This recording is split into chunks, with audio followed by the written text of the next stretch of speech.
Saya ingin menceritakan bagaimana semua ini terjadi. Semuanya terjadi karena perasaan cemburu, sakit hati, dan kehilangan kendali. Pada Minggu 19 Januari 2025, saya mengajak Uswatun untuk bertemu di Terminal Gayatri, Tulungagung, sekitar pukul 17.00 waktu Indonesia Barat.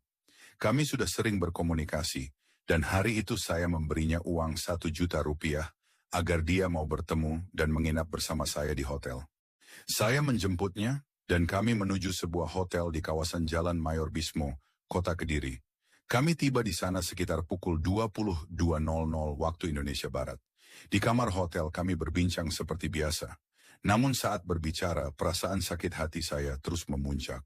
Saya teringat kejadian sebelumnya, di mana saya pernah memergokinya membawa pria lain ke kosnya. Saya yang selama ini merasa sebagai suami sirinya merasa dihina.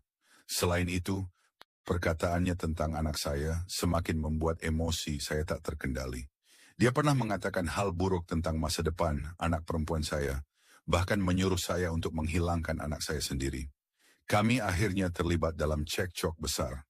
Dalam emosi yang memuncak, saya mencekiknya.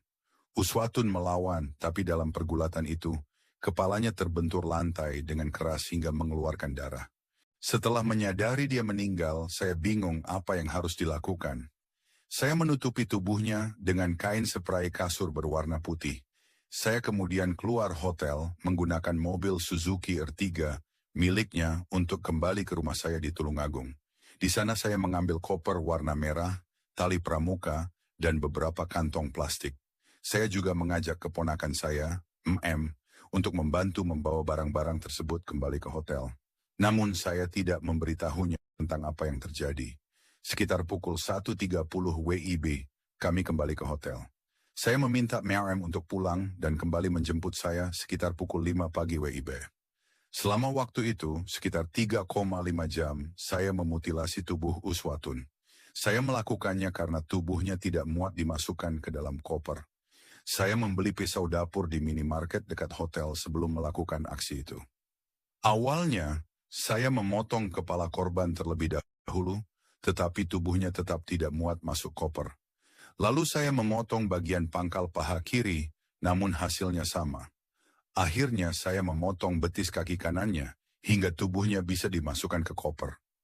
Semua potongan tubuh saya bungkus dengan kantong plastik dan melapisinya dengan selotip.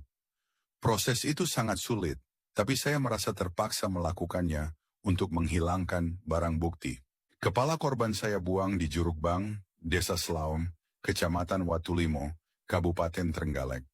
Potongan tubuh lainnya saya buang di Ponorogo, dan koper berisi tubuh utama saya tinggalkan di Selokan, Desa Dadapan, Kecamatan Kendal, Kabupaten Ngawi. Motif saya melakukan ini adalah rasa cemburu dan sakit hati. Saya merasa terkhianati dan dihina oleh Uswatun, terutama saat dia memergoki saya punya anak dan mengucapkan doa buruk terhadap anak saya. Namun saya menyadari bahwa tidak ada alasan yang bisa membenarkan tindakan keji saya. Pada Sabtu, 25 Januari 2025, saya akhirnya ditangkap oleh polisi di Madiun. Saya sangat menyesal atas perbuatan ini, dan saya ingin meminta maaf kepada keluarga Uswatun. Saya tahu permintaan maaf ini tidak akan mengembalikan nyawa Uswatun, tapi saya berharap keluarga bisa mendapatkan keadilan yang mereka harapkan. Saya sadar, apa yang saya lakukan bukan hanya melukai korban, tapi juga menghancurkan keluarga saya sendiri dan kehidupan saya. Saya menyesal, tapi penyesalan ini tidak akan cukup.